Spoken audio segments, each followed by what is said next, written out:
नमस्कार, मैं हूं Seshadri, labour law adviser, corporate trainer, post trainer. EPF में एक अपडेट आया है। क्या अपडेट? Joint request confirmation. तो अभी जब आप ईसीआर अपलोड करते हैं उस समय वो अग्रीमेंट को पूछता है। इसके बारे में इस वीडियो में हम देखेंगे।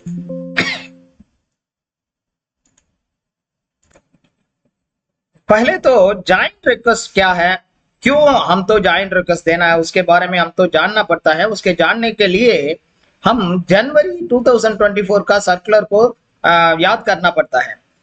जनवरी 2024 सर्कुलर में आया था अंडर पैरा 26 ऑफ 6 के बारे में डिजिटल जॉइंट रिक्वेस्ट करना पड़ता है। जो किसको करना पड़ता है? जब एम्प्लॉई वो स्टैट्यूटरी लिमिट 15,000 के ऊपर वो कंट्रीब्यूट करना चाहते हैं तो तब हम डिजिटल जॉइंट रिक्वेस्ट वो तो फाइल करना पड़ता है। इसके बारे में ही ये सर्कुलर आया था। उसको एक फॉर्मेट भी दिए थे एपीएफ वालों। इसके अभी तो क्या हुआ, वो तो अपडेट हो गया। वो ईसीआर में नाम तो अपलोड करने के समय तो ये अग्रीमेंट को पूछता है वेरिफिकेशन में। इसके बारे में जानने के लिए पहले तो ईपीएफ एक्ट, उसमें तो ये तो वो दोनों तो उसमें रेफरेंस किया गया है section 2E of PF act. वह क्या है वो सेक्शन 2E? तो एम्प्लॉयर का बारे में वो तो कहता है। Under PF act section 2E कौन है एम्प्लॉयर?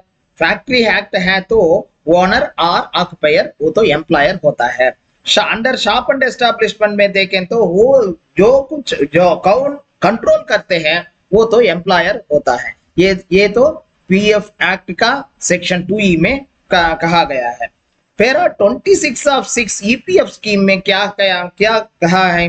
वो तो जो कुछ एम्प्लॉइज स्टैट्यूटरी लिमिट वो 15,000 के ऊपर कंट्रीब्यूशन करना चाहते हैं तो कर सकते हैं।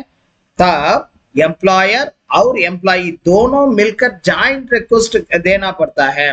किसके लिए जॉइंट रिक्वेस्ट? वो तो एम्प्लॉई तो ऊपर 15,000 के ऊपर वो डिडक्शन को वो तो अनुमति देते हैं और एम्प्लॉयर तो ऊपर 15,000 के ऊपर हम भी कंट्रीब्यूट कर सकते हैं, ऐसा अंडर वो भी जॉइंट रिक्वेस्ट में वो डिक्लेरेशन करते हैं।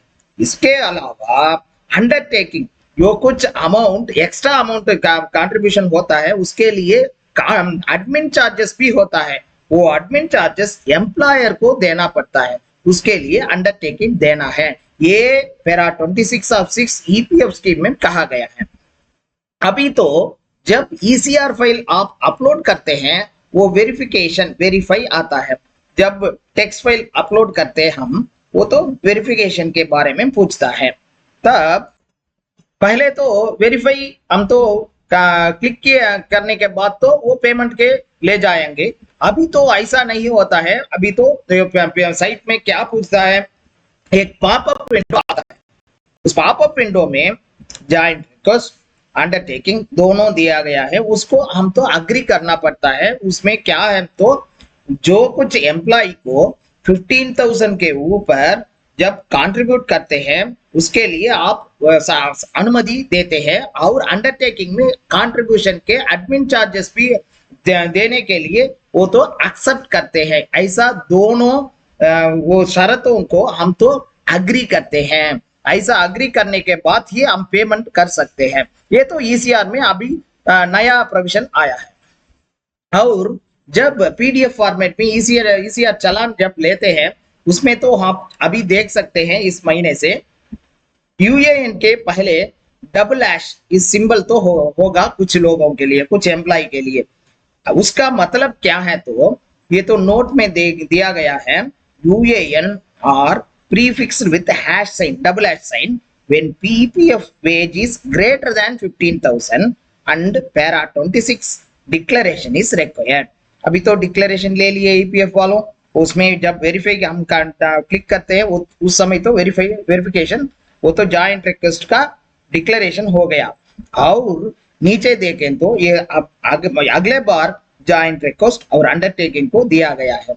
इससे हम तो क्या जानना है तो जो कुछ एम्प्लॉइज को हम 15,000 के ऊपर कंट्रीब्यूशन करते हैं उनको तो ऐसा अग्रीमेंट देना पड़ता है। जॉइंट रिक्वेस्ट वो डिजिटल फॉर्मेट में अभी आ गया है।